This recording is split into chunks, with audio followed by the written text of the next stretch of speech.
Mornings in Willow Creek have a certain stillness, not the kind that feels hollow, but the kind that hums quietly, as though the very air knows this town does not rush. On Oakridge Lane, where I have lived for over 5 decades, mornings arrive slowly. The sunlight doesn't burst here, it lingers. It drifts in, slipping past lace curtains and spreading across worn wooden floors. Birds gather on the porch rail, like actors arriving on cue, chirping softly to mark the beginning of another day. At 78 years old, I understand that stillness differently than I did in my youth. I used to chase life. Now I let it sit beside me. My knees ache when I rise. My back complains if I carry too much. Yet I am still here, housed in walls filled with memory rather than emptiness. This house. It holds my entire life, or at least the pieces of it that mattered most.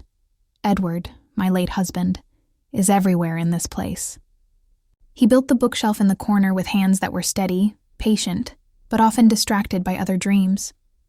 For years he promised he'd fix that squeaky porch step. Next Sunday, he'd smile. Next Sunday never came. His heart gave out suddenly on a rainy Tuesday. 8 years passed now. That Tuesday still lingers like a page bookmarked forever.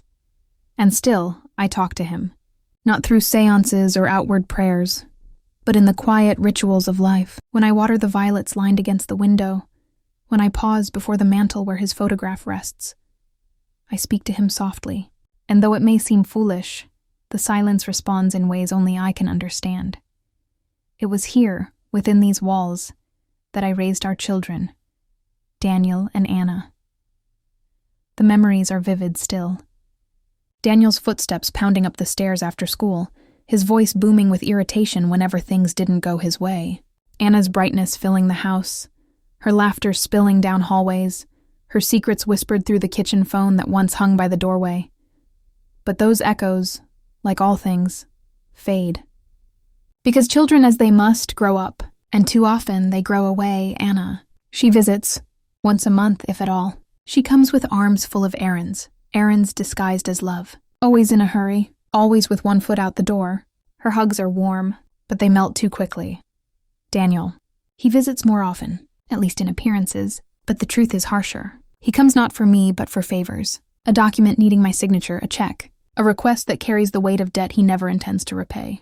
His promises, like the squeaky step Edward once ignored, hang there year after year, never fulfilled. It is only Noah, my grandson, who comes without an agenda. He is Anna's boy, and though he is tall now, with wide shoulders and a stride that belongs to youth, I see traces of the child in him. Traces of Edward, too, in the way he stumbles slightly when he walks, as though unsure whether to hurry or linger. Noah does not come for favors. He comes for company. He tells me stories about professors who forget his name until the 3rd week of class, about the endless cruel jokes of calculus, about the wonder of a girl named Brooke, who loves old poetry the way he does. He still stumbles over her name, as though even saying it is too much confession. And always, he comes for pie. Blueberry pie. Every Wednesday. Always. He devours it shamelessly, with crumbs peppering his shirt, and for those hours, the world feels soft again. For him I bake despite sugar no longer being kind to me, because his remembering me in such a simple, unasked way restores me. It was on such a Wednesday, as I set a warm pie on the counter and heard the front gate creak with familiarity, that I felt the gift of routine. The sound of his feet across the porch reminded me of Edward, young and alive. By the time Noah pushed open the door, I was already smiling.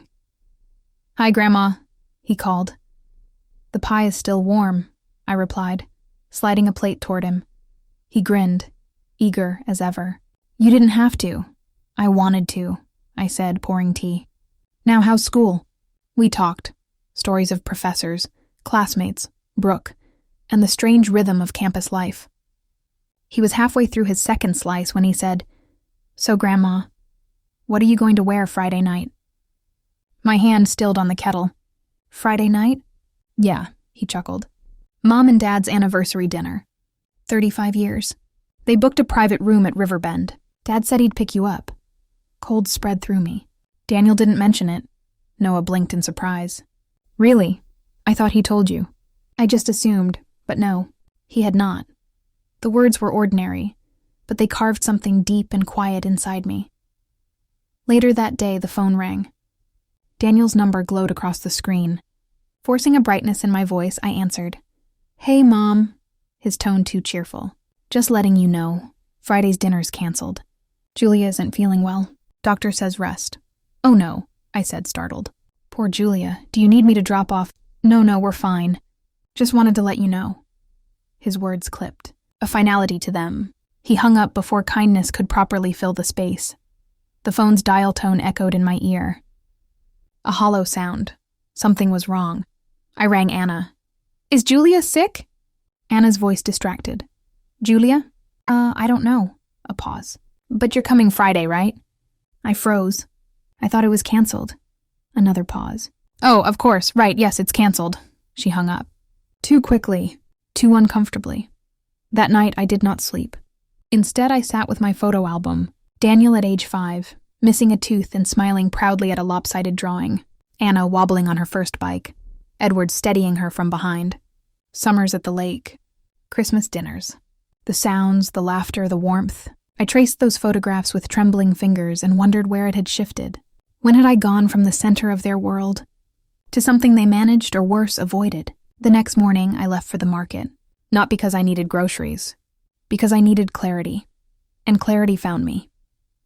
Mrs. Caldwell, a retired school teacher and longtime friend, stood outside the flower shop where Anna worked sometimes. Her hands carried roses, ribbons tied loosely, fingers stained green. "Big celebration tomorrow," she smiled warmly. "Anna said she's taking the evening off." 35 years, that's wonderful, I stared. "Celebration?"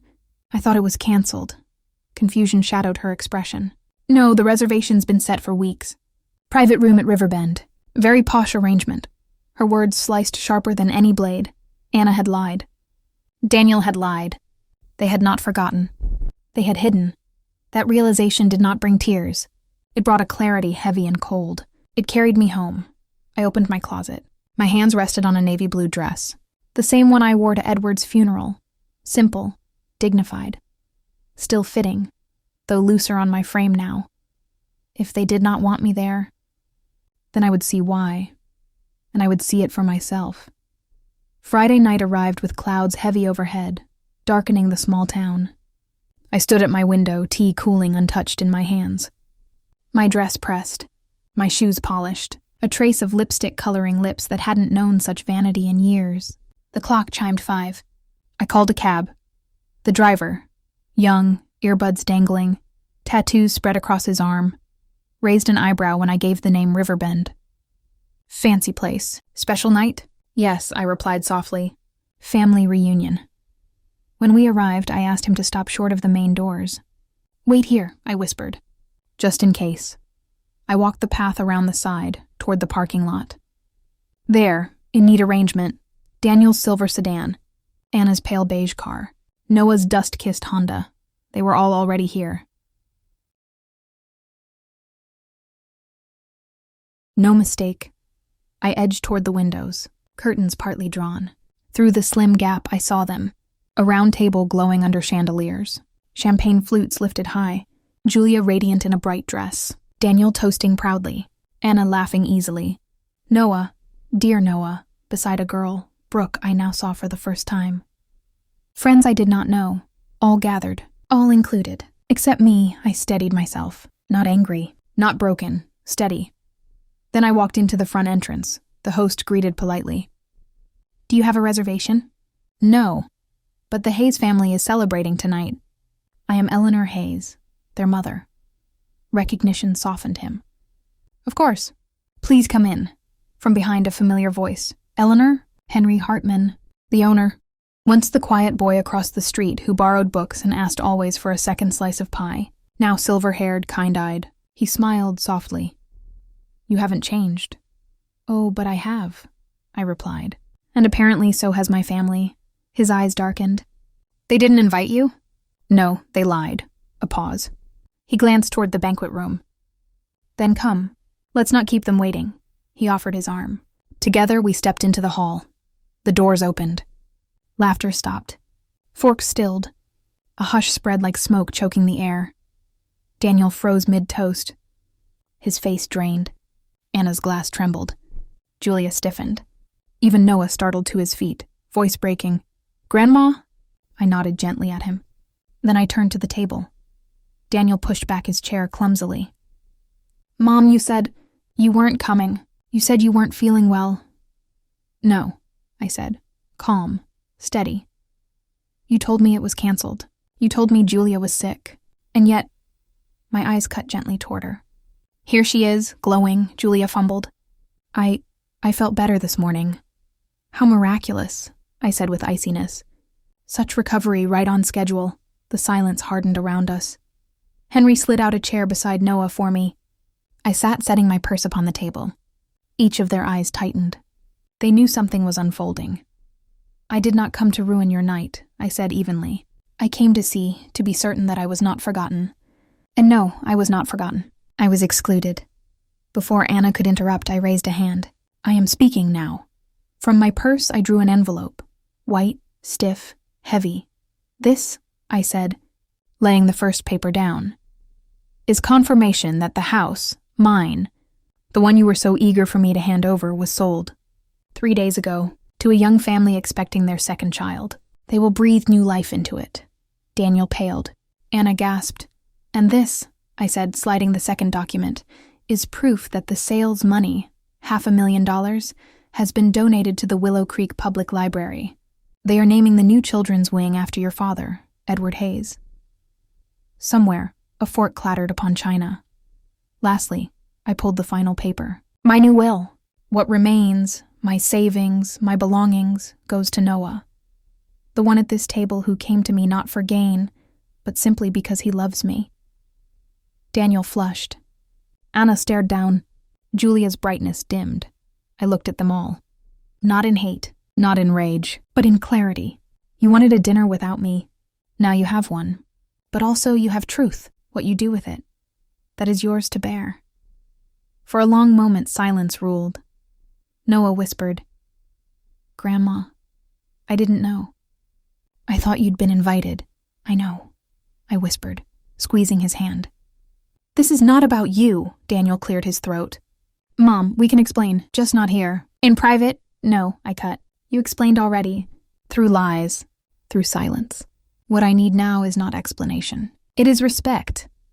Anna lifted her eyes, trembling. "We didn't mean to hurt you." "But you did," I responded quietly. And I let it happen. For far too long, I stood, my dress smoothing beneath my palms, and for the first time, not taller, but somehow higher. You taught me that love can fade when it grows inconvenient. But I too have learned, love without dignity isn't love.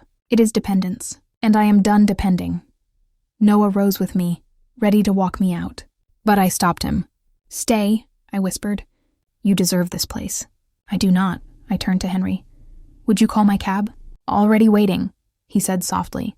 I walked away. No tears, no pleas. Only the steady sound of my shoes against polished wood, leaving behind silence thicker than any words spoken that night. 3 months have passed. And life looks different. Smaller, yes, but freer. I wake now in an apartment above the town square. From my window, I watch children dart across the fountain lawn, couples walking hand in hand, and directly across the street, the library. Its brand new wing shining with letters that spell the Edward Hayes Children's Wing. The money is gone, forever given. But something has been taken too. The grasp of those who saw me only as an asset to divide. Now, I belong to myself. I spend mornings volunteering in that very library, reading picture books to toddlers, guiding young hands toward their first novels, listening when lonely teenagers need an open ear. None of them care about the house, or the money. They care only about me, Daniel calls occasionally now, his voice softer. Anna visited once, flowers in hand, eyes scanning the small apartment, struggling to understand how I built life without them. I do not shut them out, but I do not open my door without thought either. Trust, once lost, must be earned like bread takes time to rise. Henry appears sometimes too, with chai tea in hand or stories fresh from Riverbend. We've gone to small theaters, shared quiet dinners, nothing more than companionship.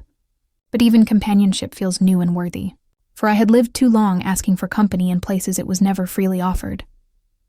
Today, the jasmine blows through the window, a scent of beginning. Not every ending is bitter. Some are simply pages turning, and today, a ribbon waits to be cut at the library. Noah arrives at 3, tie crooked, flowers in his hand. Ready, Grandma? He beams. It's just a plaque. I laugh. No, he says, certain. It's legacy. The crowd gathers, neighbors, children, parents. The mayor speaks of community. The librarian speaks of generosity. But when I take the stage, I speak of Edward. Of stories, of dreams, of giving more than you take. As the cloth is lifted, sunlight gleams across his name, and I smile, because I no longer wait for anyone to invite me in. I have invited myself. And in that choice, I have begun again. If this story touched your heart, don't keep it to yourself. Hit the like button to show your support. Share it with someone who needs this reminder. Leave a comment to tell us how it made you feel. And don't forget to subscribe for more powerful stories every week. Because sometimes, the strongest thing we can do is begin again.